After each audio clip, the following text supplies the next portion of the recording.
I mean, if I had to choose one or the other, this might be the upset of the 4 games.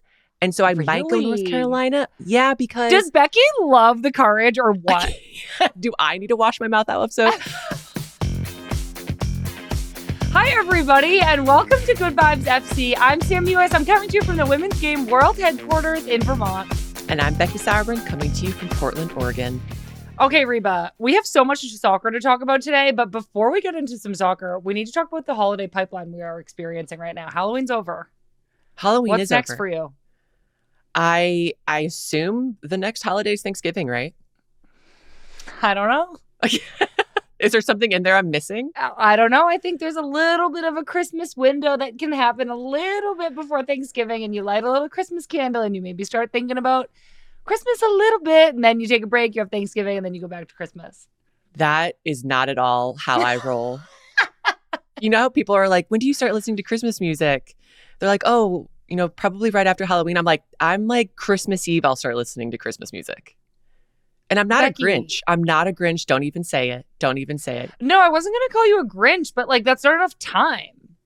There's plenty of time. You get 48 hours of Christmas music. Don't you want to be in the holiday spirit as much of the year as possible? What if I am and this is my holiday spirit mode and you just can't tell? I mean, you are just a wonderful person. Maybe I just really Stop. need the holidays to light up my life, literally. Just something to look forward to. What are you going to do for Thanksgiving? We're actually hosting Thanksgiving here. Of course you are. I'm so excited about it.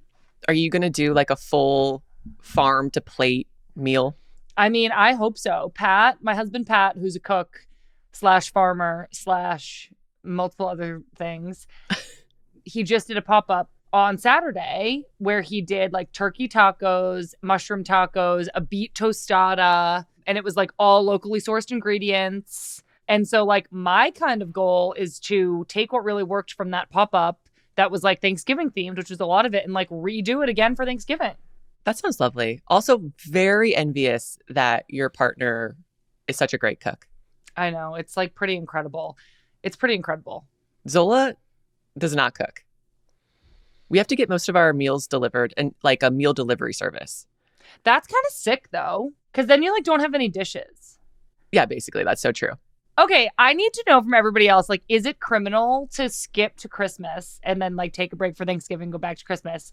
Or is it fun? What does everybody think? I need to know. We know what Becky thinks. It sounds super fun. That's a lot of celebrating. I just need Christmas in my life. Okay, Christmas, Thanksgiving, holiday season aside. Today on the podcast, the NWSL playoffs are set. We are going to talk about what happened this past weekend. Then we're going to look ahead to the 4 quarterfinal games that are coming up, plus all of the updates from all around the world. And then finally, we're going to hear from Stephanie about how veteran players take the young ones under our wings.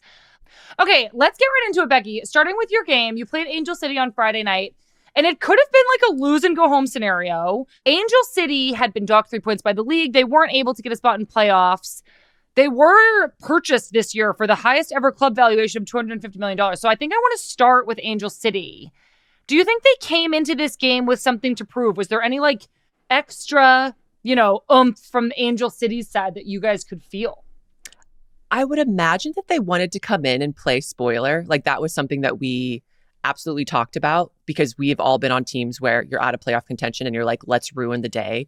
I think they were up against a lot. It was a cold, rainy Portland night. No good for LA. It was Sinclair Day, and it was it would have been really tough. We were on all cylinders, pretty much had our strongest lineup back. We were all feeling it. We wanted to do it for Sinc. We wanted to do it for ourselves. We wanted to make it into playoffs. And aside from the first 12 minutes of the match where I would say uh-oh, Angel City has momentum, when we scored our first goal, the momentum completely shifted. And from then it was we scored a bunch of goals in quick succession. Sinky got a goal. It was fantastic. Soph did great. Weaver. So it was just all these things came together for us at the right moment. And there was no way we were going to lose that match. And I rarely say that about games. It was the Portland gods were there for Sinc. It when it rained, Sinc got her goal. She got celebrated. I do want to talk about that. Going into this game, knowing that a win secures you a playoff spot, knowing that you're celebrating an absolute legend, Christine Sinclair, How did you feel? And how do you think some of the younger players on your team felt? Did you feel a lot of pressure? I would say the only pressure I really felt was to make sure that Sinky felt all the love and admiration and that she was celebrated in a way that was comfortable for her. And she had talked to our organization about how she kind of wanted everything to play out so that she wasn't so uncomfortable. She's one of the most humble people I've ever met. And so there were certain things she was like, absolutely, I don't want this to happen because I think it would be a distraction. So I think she was already looking out for the team.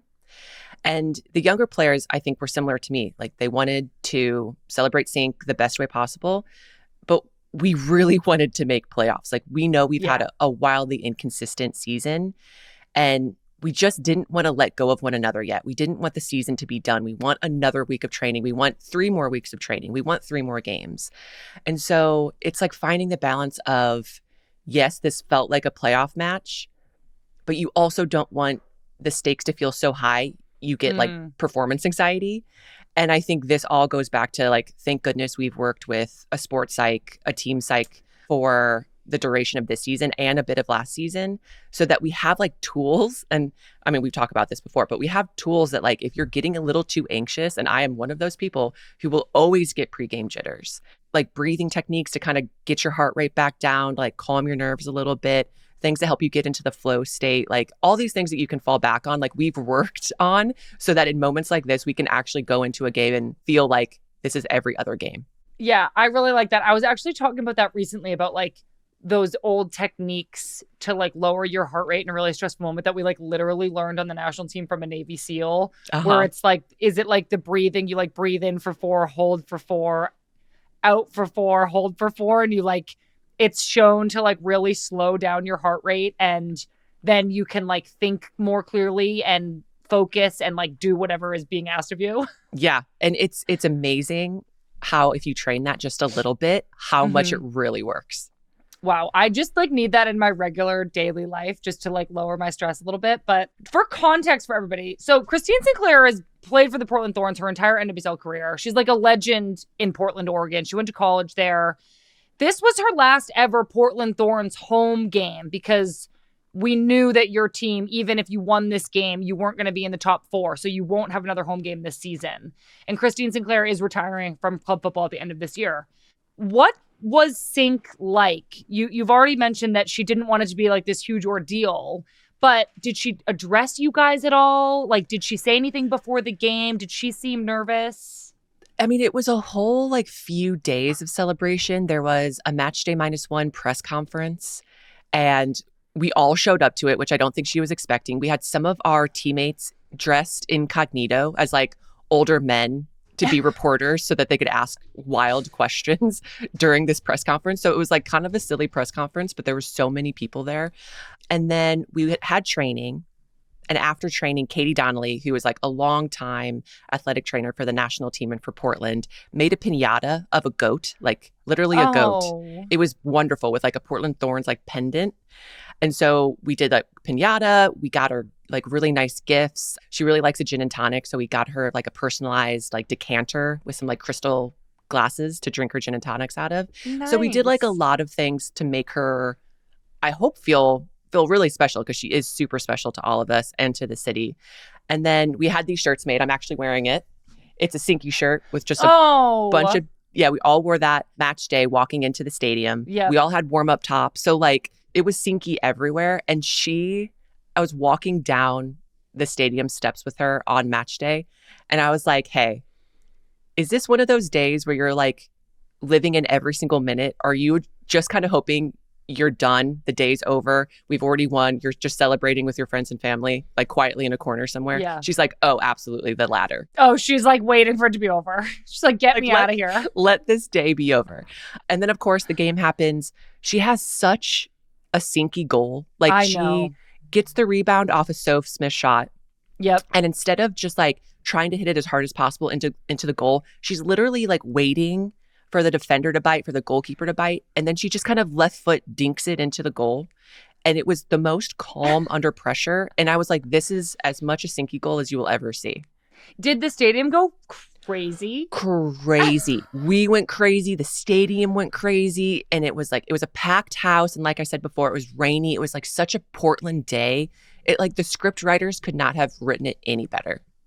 Oh, I love that. I mean, yeah, it sounds like it was such an incredible way to honor Sinc. I was glad that she scored. And I will admit, after all of my back and forth last week, I was glad that you guys won.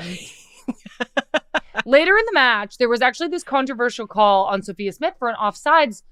She was passed the ball out on the wing. She ran in herself to score. It was like actually a really sick like dribble.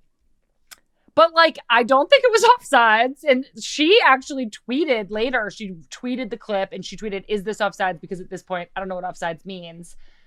I'm curious your thoughts, Becky. Like, obviously it was fine. Soph ended up scoring. Morgan Weaver scored. Portland won 3-0. All those goals came in the first half. But like, why do we have VAR if this was like such a blatantly wrong call? I was really surprised because in the moment, it was taking them a really long time to decide if it was offsides or not. And I was thinking, oh, this was much closer than I thought. And I had people watching the game on TV and they didn't show the angle where Angel City's left back seemed very clearly to keep Soph onside. So everyone was like on TV, they're like, oh, obviously this is offsides. But then we get the stadium view, like a bird's eye view, which I think is the one that Soph tweeted out. Yeah. And you're like, how is this not a goal? I mean, it seems so blatant, and I don't know if I'm missing something, but to me, it was onside. I don't think we're missing anything. I saw a couple comments maybe that were like, why have VAR if you can't get the right camera angles to like definitively show whether it was offside or not? So like maybe there's like some technological issue there with the replays and the camera angles. Obviously, I don't want to take too much away from Portland's win and Sinc's incredible retirement game. But this was definitely a weird one. And I saw another really funny comment that was like, if you are getting Sophia Smith to log into Twitter to post about this, like, you know something's wrong. Oh, you made Soph mad. Watch out. So you guys are up 3-0 going into the second half. Were there any moments that you were nervous at the back, or did you feel like we have a cushion, like we're good, we're in control? Oh, no. There were some real nervy moments. They subbed in Alyssa Thompson, Emsley, I think Messiah Bright came on. And there was a play, I don't know how it happened, but the ball got kind of launched in the air in our 18. And so we're all kind of like, our goalkeeper, Shelby, come out, claim it. And it's raining. So she tries to go up to claim it. It slips out. So it's bouncing in the 18. We're all like, oh no. Sam Coffey like kind of toe pokes it, but toe pokes it across the middle of the 18, like on the 6-yard line. So I'm stepping out being like, I'm about to just gonna have to take this to the face. It's a beautiful pass. And I think it went to Emsley. And Emsley's like pretty wide, but has enough time to take a touch and wind up the hardest shot she's probably ever going to take. I don't know who it hits off of, but it was one of those moments where we were like, guys, like, I know we're up 3-0, but like, we don't have a lot of shutouts this year. Like, let's get another one. Let's shore this game up. Yeah. We can't be allowing late goals, especially going into playoffs. Like, this is when we start to learn. This is a learning moment. Let's take it. Don't let this happen again. Yeah. Well, fair enough. You guys made it through. You won 3-0. You secured 6th place in the league. We're going to get to your quarterfinal matchup in just a little bit, but any major takeaways from Sinc's last game, the locker room after the game, securing your spot in playoffs? Like, how were you feeling as the weekend went on? It was a lovely Friday, and then the celebrations went into the weekend. Klingenberg had a post-game celly, and then like an intimate dinner for some people the next night. Zola's mom and dad were in town. So I'm talking about like for me personally, this whole end of the season wrap up was really lovely. Like to be able to say goodbye to Sinc in that way. Like I am very thankful that I got to be a part of that. I've learned so much from her and I'm so grateful that we've become friends and that our paths have crossed because she truly is a legend, like on and off the field. Like she's a hilarious, wonderful person. And as you know, Sammy, soccer can be so up and down with the emotions. Like you can win 3-0 and then you can get blown out the next day 5-1. And so just like taking the time to celebrate and to enjoy the moments when things are going well, I think is really important. And so I'm just really thankful that this whole weekend actually decided to be one of those times where the soccer gods smiled down on us. I like to hear that. I was going to say, you're lucky that you and Sinc have such a good relationship after the jersey incident that we talked about with Sinc a few weeks ago when you dropped her jersey on the ground. Yeah, I was like, I should wear that jersey to the stadium or to the press conference or something. But then just was like, there's no chance I'm finding it in this house. Yeah, well, fair enough. But it's not on the street somewhere. And that's what counts. If it's not lost again. Yeah. Okay, I want to talk about your quarterfinal matchup in just a minute, but let's finish up this past weekend. Bay FC also secured their spot in playoffs. They played the Houston Dash, who have had a tough season. They were looking for a positive end. They didn't get it. This match was crazy. It was very back and forth, each side scoring goals. It was 2-2. But Zambian international Rachel Kundananji had the game of her life. She did so great. She was so exciting to watch this game. She sealed it for Bay with the club's first ever brace, making it 3-2.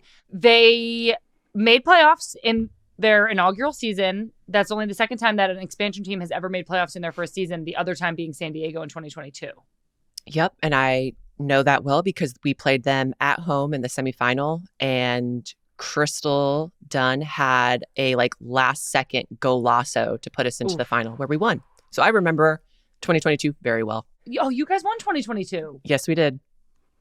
That's right. Okay, that makes sense that you remember that. Okay, so back to Rachel Kundananji. This has been making its rounds. At one point, she picked the ball up out wide on the left side of the field, stood both feet on top of the ball, drawing Paige Nielsen, a Houston defender, out towards her, kind of did a move, kind of like a scissor move, and then cut around her, and Paige kind of lost her footing.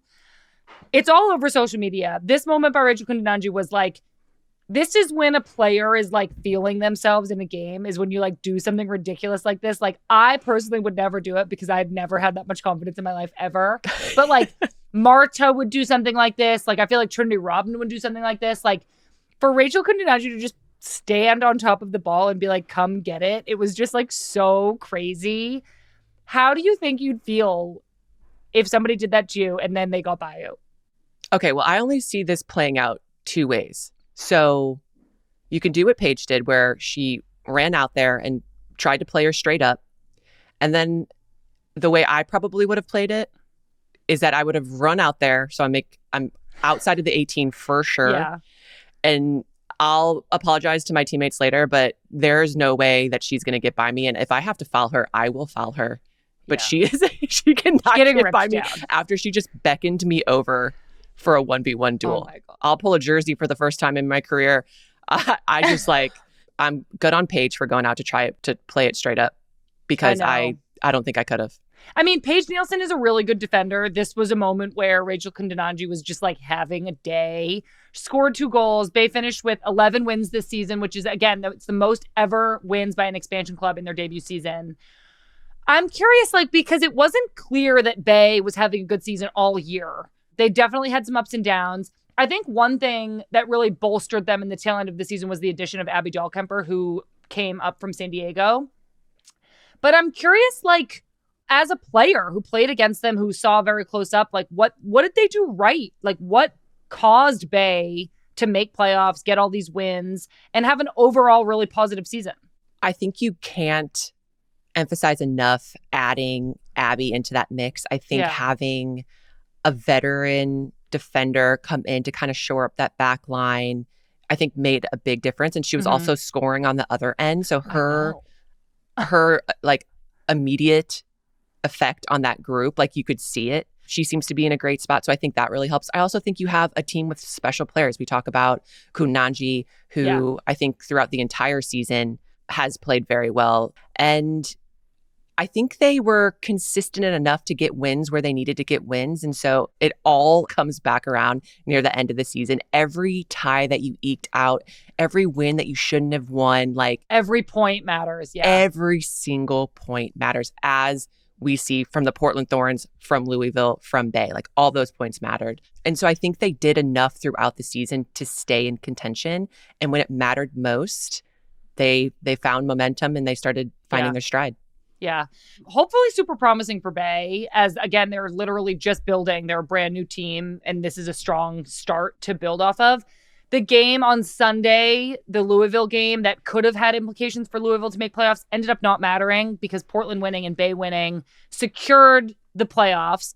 There were some other interesting score lines around the league to kind of settle the final table in. Gotham beat Utah 4-1. Esther Gonzalez scored a brace. Kansas City beat Chicago 3-1 with all 3 goals coming inside 10 minutes. And that game really had huge implications for the table. Chicago losing and you guys and Bay winning end up with Chicago now in 8th. So just big implications for the table. Washington Spirit beat North Carolina away, which breaks North Carolina's home unbeaten streak. Yeah. They won 1-0. Ashley Hatch scored a great goal. Washington Spirit clinched the 2 seed. I was really bummed for North Carolina, though, because that was such a fun record to follow. They were like 21 games unbeaten at home. Yeah, that is a crazy, amazing stat for home wins. I know, but they lost it. And then finally, league leaders Orlando beat Seattle 3-2. They're back to their winning ways just in time for playoffs. So the table finishes Orlando in 1st, Washington Spirit in 2nd, Gotham in 3rd, Kansas City in 4th, North Carolina in 5th, Portland in 6th, Bay in 7th, and Chicago in 8th. Okay. And then out of the playoffs, Louisville came in 9th, San Diego Wave in 10th, Utah in 11th, Angel City in 12th, Seattle Reign in 13th, and Houston Dash in 14th. And I wanted to just go through some of the like big stats that are already decided from the season, Reba. Like Golden Boot, Temwa Chewinga, 20 goals and 6 assists. A goal against every single franchise. I mean, kudos to Temwa, because that is a wonderful season. A lot of goals. Sometimes I feel in the media that like we just say people's names over and over and over, and that it's just because it's the media. But it's like, this is not one of those times. Like Temwa Chewinga scored 20 goals. Like it's literally crazy, and she deserves so much recognition and so much like praise, and just everybody should be in awe of her. I 1,000% agree with you.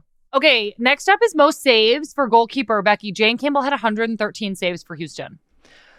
My goodness. And also Jane had a great season too. I think getting called up with the national team. Yep. Alternate for the Olympics, correct? Yep. So yeah, I think she had a lot of practice, but 113 saves, that's a lot of saves. That's like when Alyssa played for the Boston Breakers. I know. It's a tough stat because it is like Houston came in last. So it's like in a lot of ways, Jane was put in a position to have to make the most saves. And she did, which is I think a positive reflection on Jane, but it's not necessarily a stat that you're like, I'm going for most saves. Yeah, that's fair. You know? Okay, there were also 7 Iron Women this season, meaning an Iron Woman is a player who plays every single minute for their club team. And I want to shout them all out, but I have to just shout out Kaylee Kurtz of the North Carolina Courage, who has been an Iron Woman for 3 seasons in a row. Kaylee Kurtz has played every single minute for North Carolina for 3 years. So like she never got the stomach flu. She never had like a little calf cramp. Like she's been out there every single minute. Becky, have you had an Iron Woman season? Back when I played for the WPS, which was the league before the NWSL, I had 2 seasons of being an Iron Woman. And I am so impressed by Kaylee Kurtz. Yeah. 3 seasons of that with as many games as we play, with all the travel.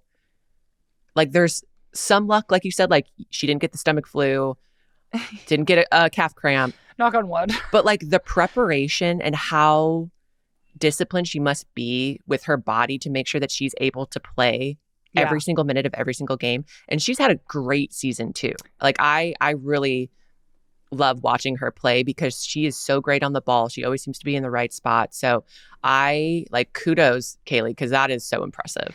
Yeah, I played with KK in North Carolina for a few years, and you're right to point out like her preparation. Like she's on top of everything. She like does her workouts, she does her stretching, she does her nutrition, she does her journaling. Like she is so prepared and so like the epitome of like control what you can control. Mm-hmm. And you can't control everything, but apparently for 3 years, if you're Kaylee Kurtz, you kind of can. So a huge congratulations to her. That's super impressive. And then another stat I want to say, most assists, Croix Bethune, a rookie for the Washington Spirit, 10 assists and 5 goals, and she only played in 16 out of 26 games because she got hurt after the Olympics. She tore her meniscus throwing the first pitch out at a Washington Nationals game and missed the rest of the year. So she missed 10 games. And that brings us to our Olipop gut check of the week, Becky. Croix Bethune, Washington Spirit, 5 goals, 10 assists in 16 games. Does she still win Rookie of the Year? I say yes. I do too. I absolutely say yes. I think what she's done in a limited amount of games, 10 assists, 5 goals, that's prolific. Like, imagine if she had not thrown out that first pitch and her meniscus had stayed intact. Like, what could have she have done in those remaining 10 games? So I know. I think she's been playing great. And so, yeah, I absolutely would give her Rookie of the Year. And I guess what I will say is, yes, there are other rookies who had great seasons. Allie Sentnor had a great season for Utah. We saw her at the U20 World Cup, and she's somebody who, like, I'm looking for big things from coming up. I think Claire Hutton, who's a really young player. I don't know if these teenagers really count as rookies, but I guess they kind of do. Claire Hutton for Kansas City had a great season. There are a few others, even Kennedy Fuller, who just competed in the U17 Women's World Cup, who's under 17 years old. She plays for Angel City. She had a good year. Mm-hmm. But Croix's stats, her like 10 assists league leading as a rookie is crazy, regardless of how many games she played in. Like, even like that's a lot of assists. I never got 10 assists. It's so many. You never had 10 assists? No, there's no chance that I ever got 10 assists. Is that because you had 10 goals instead? No, never had 10 goals either. Barely ever even had 5 goals.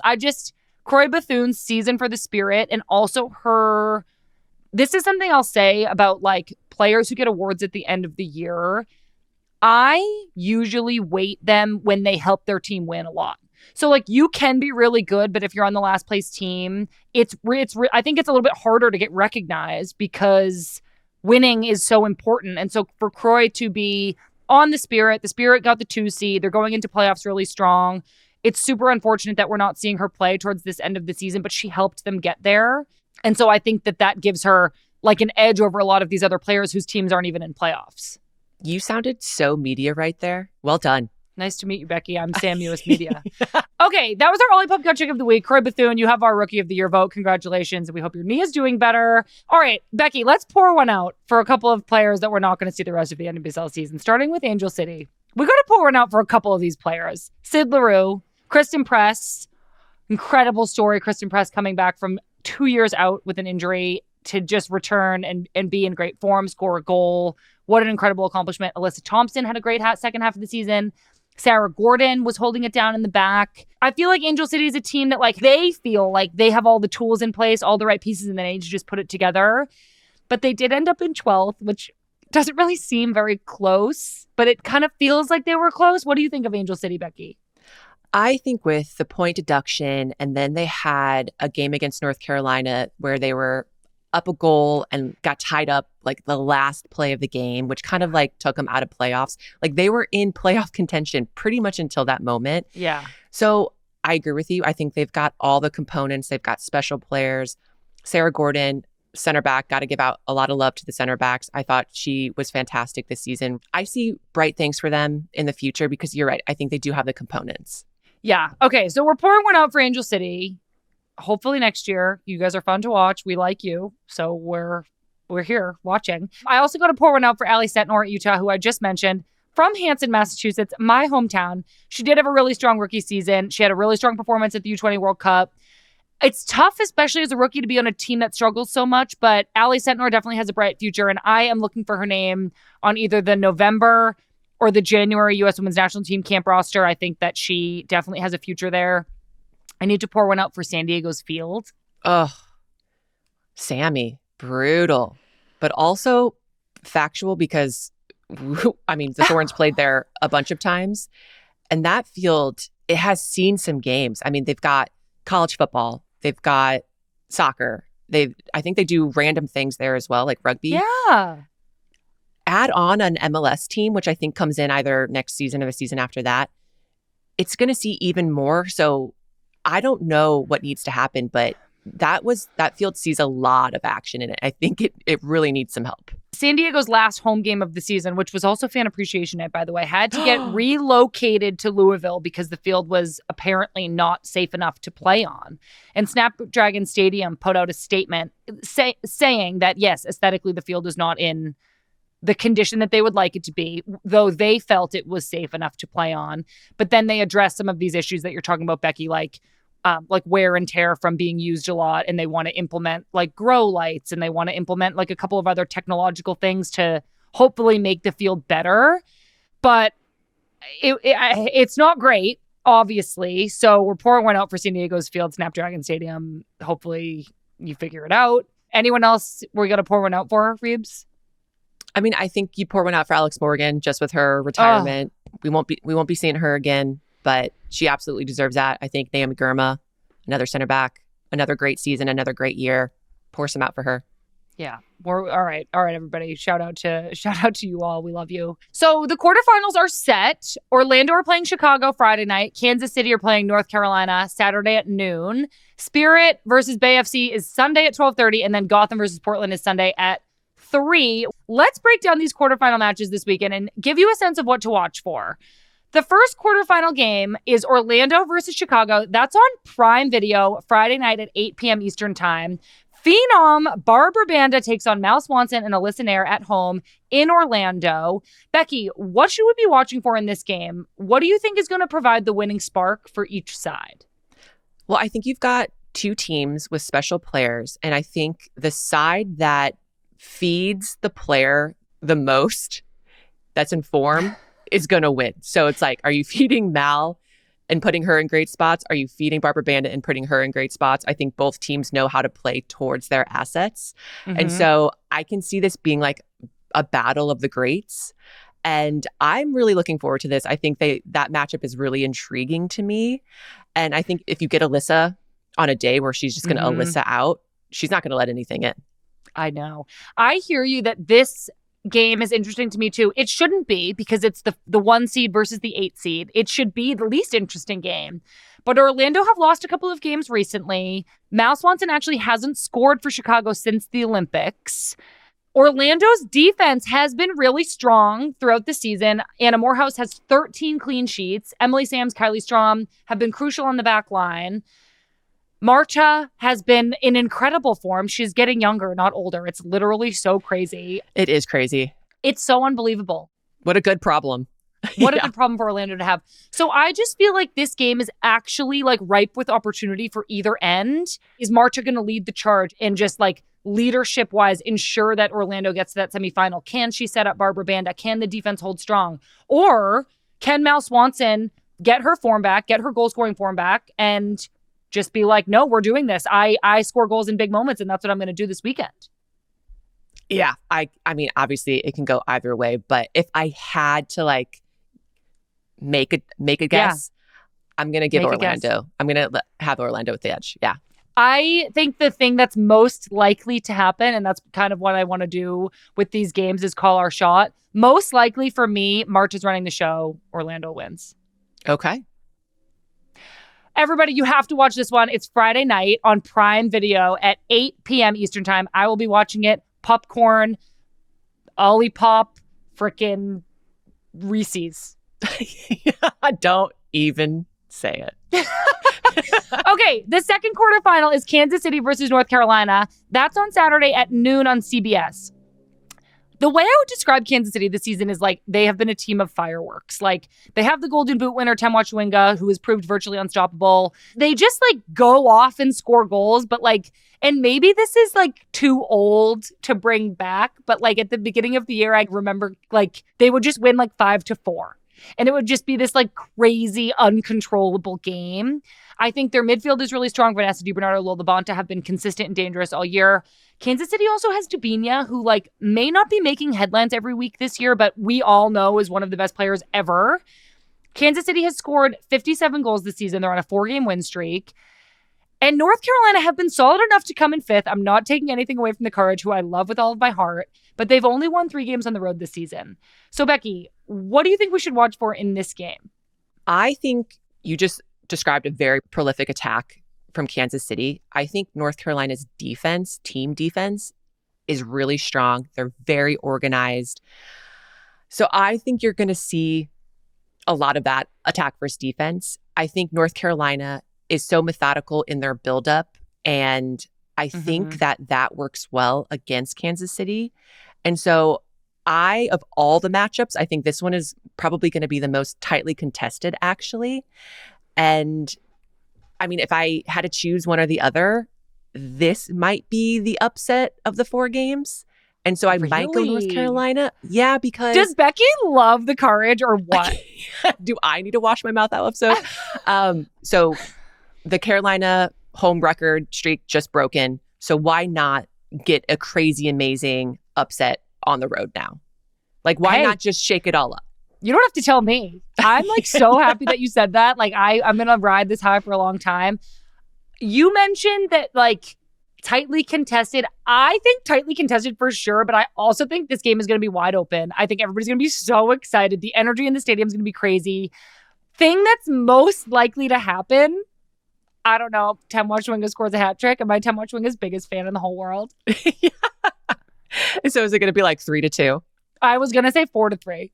4-3. When you were talking about that 5-4 game, that was against Portland Thorns, the opening game of the season. I was like, that sounds familiar. I like hate to bring it up because like obviously Kansas City has come such a long way since then. But it's also like people don't forget, you know what I mean? Like early on in the season, you had a reputation of having a lot of goals in your games. And like, I'm sorry, but I can't let it go. It's fine. It's fine. Okay. Third quarterfinal, Washington Spirit versus Bay FC. That is on Sunday at 12:30 p.m. Eastern Time on ABC. So Abby Dahlkemper, who we talked about earlier as coming to Bay FC and really bolstering the squad halfway through the season. Bay FC, the most winning expansion club in NWSL history. They are flying all the way across the country to Washington, D.C. to take on Trinity Rodman in the Spirit. The Spirit have their new manager, Jonathan Heraldez, who came from Barcelona, where he basically never lost. I feel like they'll look to attack early and often. So, Becky, what are you looking for in this game? This is 2 versus 7. I think the Spirit is a great soccer playing team. And I think they've got all the components with coaching to play beautiful soccer. And I'm wondering in the playoffs if beautiful soccer is going to be enough. I also think, though, that the Spirit have the grit and they've got players that are experienced and know how to win in the playoffs. So if they can combine the soccer and the grit, and if they have a healthy roster, I will give them the edge over Bay, even though Bay, I think, will give them a lot of problems on the attack. I think that's fair. I would also go Spirit for this one. I think the Spirit have been really, really strong. They came so close to Kansas City in points at the end of the year. And I'm also saying thing most likely to happen in this match, a trend spin. A trend spin. Oh, man, I've seen that happen up close and personal. It's just, you know it's coming and you know it's coming. And it still happens. It still happens. A trend spin is when Trinity Rodman is like faced away from her defender and she kind of like pulls the ball behind her other legs, maybe through the defender's legs, and spins around and gets it on the other side. And do you know what Throwback Thursday reminds me of? Jess McDonald. Why Jess McDonald? Because Jess McDonald always used to do the dummy. Oh. But it would like, she would let the ball just run through her legs as a pass, but then the defender would like also just get dummied and like everybody knew Jess was going to do it and she would just do it and it would work. Yeah, that's the most frustrating part. You know it's happening as a defender. Like you'll watch film and be like, Trin is setting this defender up right now to do the Trin spin. Yeah. Watch and look for all the little cues that she's about to do it. You're like, yeah, got it. Yeah. Happens in the game, still happens. You're just like, what? What do I have to do? Yeah. Yeah, I hear you. So we're looking for a trend spin in the Spirit game. And then the fourth quarterfinal, Gotham versus Portland, Sunday, 3 p.m. Eastern Time on ABC in New Jersey at Red Bull Arena. The ultimate of ultimate good vibes derbies. Becky versus Lynn. I don't even know if I can watch this one without going like this and putting my little fingers over my face. Gotham won the NWSL Championship in 2023. They've had a great season. They're unbeaten in their last 8 league matches. Becky, you have to fly all the way to Gotham. You have lost to them both times playing in the regular season this year. Tell us what Gotham is good at. Gotham is just a solid squad. You look at every single position and they are 1, 2, 3 deep of quality, talented players that I think if you took their non-starting group, they could probably be starters almost on any other team in the league. So I think they're just very talented. I think the way that they're playing right now, they clearly have momentum, which in a momentum chaos league, you know that can go a long way. So I think going into the playoffs with this streak, they're feeling good.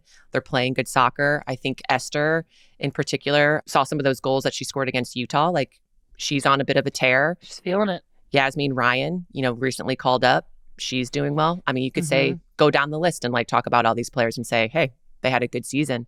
And so for us, yeah, we lost to them twice this year.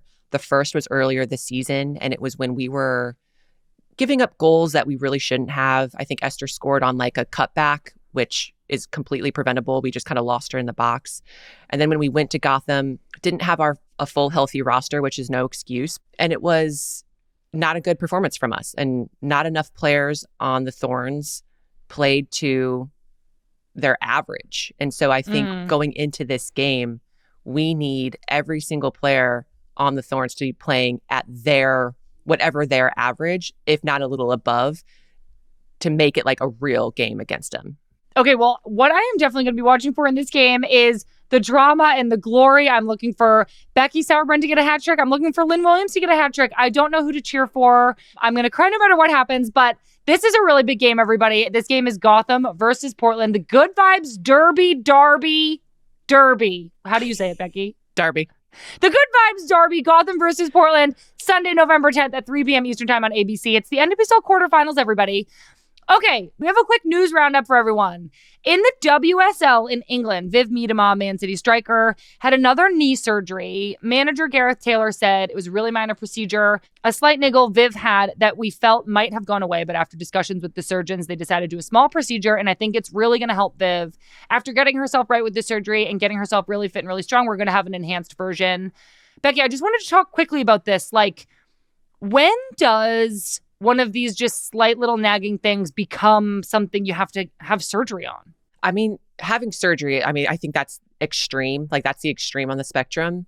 I think when you're dealing with something and it's week after week and it's not getting any better, if anything, it's getting a little worse.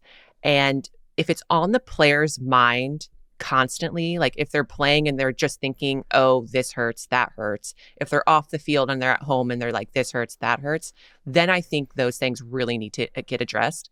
But Sam, what do you think? I mean, you've dealt with chronic pain before. Yeah, I mean, I have experienced like having several knee surgeries as well. And I don't know exactly Viv's situation, but I think that when it is in your head, when you are having pain, when you're having kind of repetitive pain, especially after she's just come back from another injury, she's at a new club.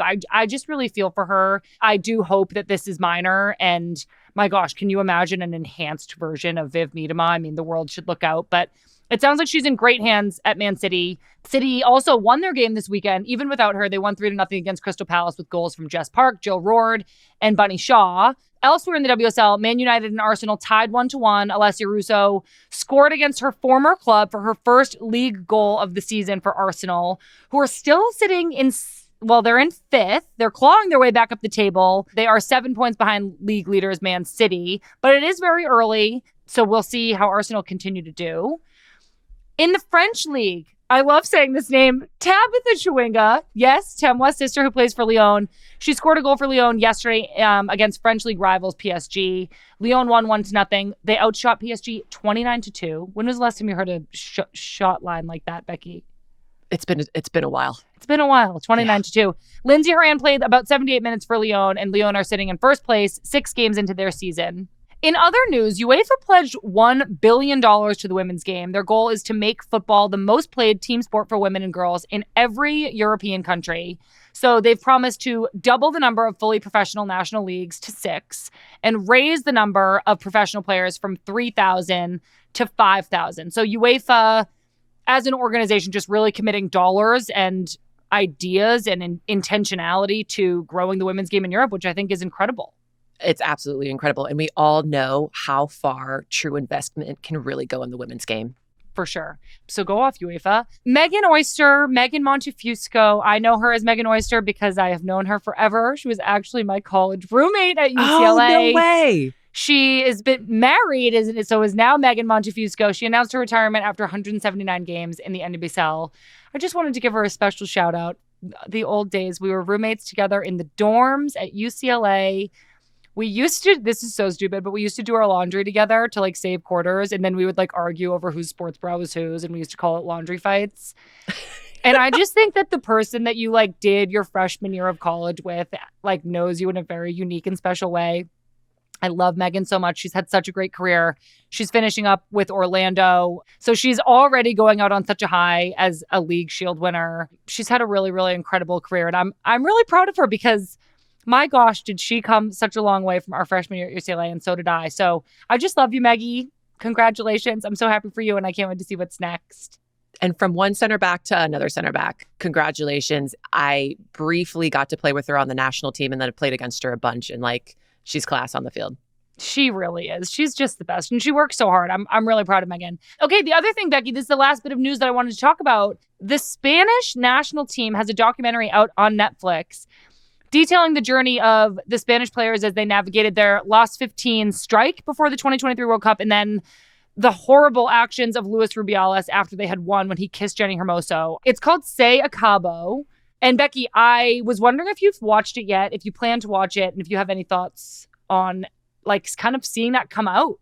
I have not watched it, but I now definitely am going to, because I think you're right, Sam. We've gone through a lot with our own pay equality battles, and I am intrigued to see the Spanish players, how they went about it, how we maybe could have helped them more. I mean, I know that they kind of reached out and we reached out to them to see how we could kind of like help one another, but also to see everything, the after effects of Luis Rubiales and terrible things that happened after 2023, when something that should have been so joyous then turned into something so tragic.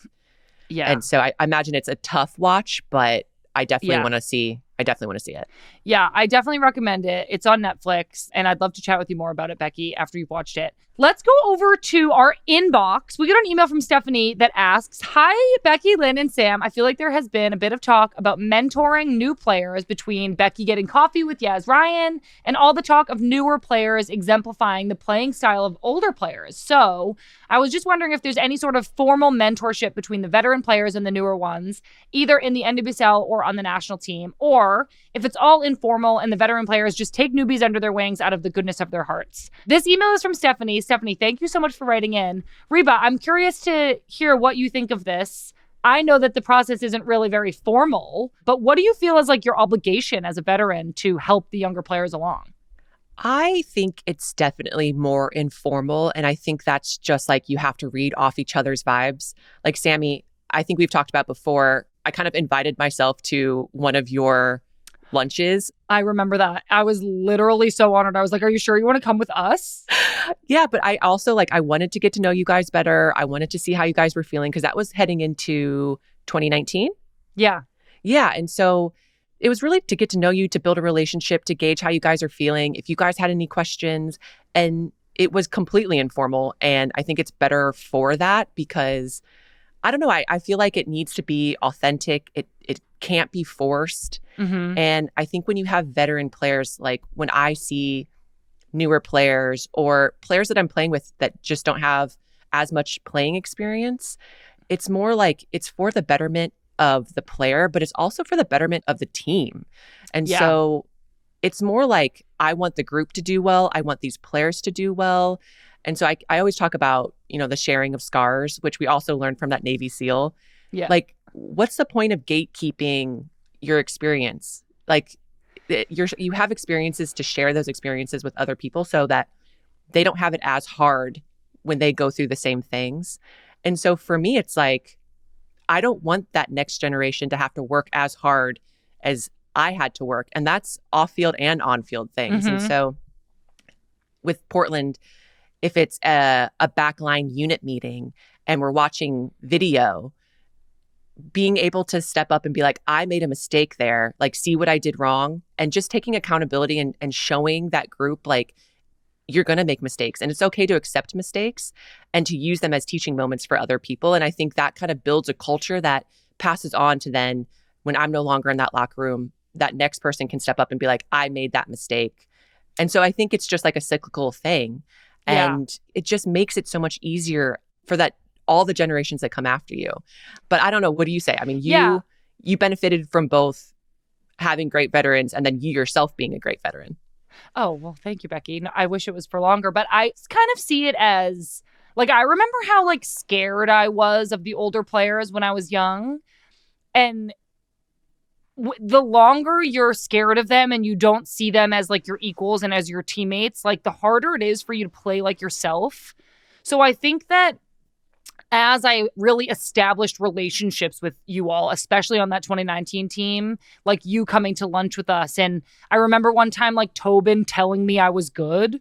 Oh. And I was just like, oh, like, so I belong here. My teammates like me. My teammates think I'm good. So now I'm going to play better because I feel like this connection to them that I'm not just like slowing everybody down. And I think that as I became an older player, I wanted to create that environment for younger players more. And I wanted them to see me as like their friend so that on the field, when I demanded better from them or I made a mistake, the connection there was stronger. Mm-hmm. And I just think that I always say this and I always am kind of like, this is so soft of me, but I just think that like being friends and having real relationships and real connections with as many teammates as you can strengthens that bond and strengthens that team. Because you mess up, somebody yells at you, you have no relationship. Now there's like a void there. But I mess up, Rose yells at me. Then it's like, well, I'm best friends with Rose. Like, I'll either just be like, I think you're wrong, or I'll be like, yeah, sorry, I messed up. And like, it's almost like a cushion. Like that friendship becomes a cushion for like standard being so high. So I think this is such a great question, Stephanie. I think it's not really very formal, but I think that kind of the best teams and the players who this is important to definitely make sure to seek out the younger players and try to help them along a little bit because we've all been there. I also think that if it's not friendship, there's at least respect. Because you're not like, there have been people I've played with where I'm like, we just don't get on. Like our vibes clash a lot, but there should be an underlying level of respect so that when you on the field can hold each other accountable. You're right. It's not a void, but it's like, okay, she just wants what's best for the group. So Totally. like, I hear her, I will do my best. Yeah, I really like that. I loved your question, Stephanie. Thank you so much for writing in. Don't forget, you can write us with questions at womensgamemib@menandblazers.com. Send us an email. If you include a dog picture, I am much more likely to read it out loud on the podcast. Okay, we have one more message for everybody. Today is election day. I know there is so much election coverage out there, and I know that it can be exhausting to keep hearing about it. I understand that it's a really stressful time. Becky and I wanted to take this opportunity to urge everybody to get out and vote, making your voice heard, especially in this election, which has huge implications for all of us, especially for women. Getting out and voting really, really matters. Hopefully it can make a difference. Becky, I just wanted to hear a little bit about your voting experience this year. Yeah, so Oregon does mail-in ballot. So over the weekend, Zola and I were just deep in the little pamphlet that comes with our mail-in ballot, just filling it out, putting it in an official ballot box. How did you vote? Same. I received my ballot in the mail. I filled out all the bubbles. I voted for Kamala Harris, which was an inspiring moment. And to borrow a phrase that I've heard, it felt like the lighting and the passing of a torch. I felt like it was this moment of hope and optimism. And then we dropped our ballots off at Town Hall. Were you an absentee ballot? No, I voted here in Vermont. Oh, nice. Yeah. Very cool. Yeah, I've got my Kamala Harris pin right here. Oh my goodness. I love that, Becky. I'm so glad to see you wearing that. Well, everybody, we're in this together. We really urge you to make sure to get out and vote. Check in on your friends and family. It's really, really important. And thank you all so much for listening. And we're in this together. Okay, this is the end of our episode. Becky, do you have a good vibe that you want to leave our listeners with? My good vibe is just celebrating Christine Sinclair and the way it all worked out, that the soccer gods just smiled down on Portland on Friday and just made it amazing for her. And she deserves all of it. And I'm just so excited to be going into playoffs with her and with the Thorns and just feeling like enjoying the small moments in soccer when they go well. Because like I said before, it can be really up and down. And so just enjoying the ups while you can. I love that. My good vibe, I'm also going to take us back all the way to the beginning of this podcast. My good vibe is my Christmas candle that I have going, everybody.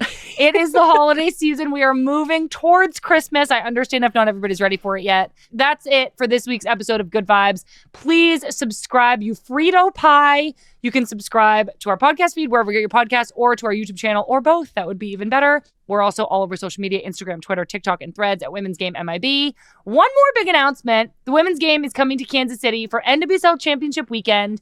Raj and I and some of our closest friends will be live in Kansas City at the Madrid Theater on November 21st for the Women's Game Live Night of 1,000 Stars presented by Ally. It's going to be a huge celebration of the championship game, the growth of the league, and we're just going to revel in the surging soccer culture that thrives in Kansas City. We're going to have friends of the show, players playing in the championship game, and maybe a celebrity surprise guest or two joining us on stage. So make sure to get your tickets to the show at the Madrid Theater. It'll be at the link in the show notes. We can't wait to be with you. Later this week, we have an interview with Becky's Portland Thorns teammate, Sam Coffey. I'm really excited to hear from her about Portland's upcoming playoff run and about her experience winning a gold medal at the Olympics this past summer. All right, everybody, that is it from us. I'm Becky Sauerbrunn. And I'm Sam Ewis, and this is Good Vibes FC. Okay, we love you. Bye-bye. Bye.